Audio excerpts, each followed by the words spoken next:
Hey guys, in this video I will show you how to publish your Replit app on Play Store. Alright, let's begin.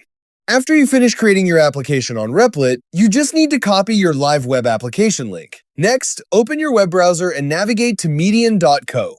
Sign up for a new account or log in to access the App Studio dashboard. Once done, you will be prompted to paste your copied Replit URL into the designated field, assign an appropriate name for your application, and click Start Building My App to initiate the native conversion process. Once the background conversion settles completely, navigate to the Build and Download tab located within the left side menu layout. From this panel, you can generate and download your production-ready AAB or APK file package. Afterward, open the Google Play console and log in with your developer account. If this is a brand new account, follow the on-screen prompts to complete the registration process.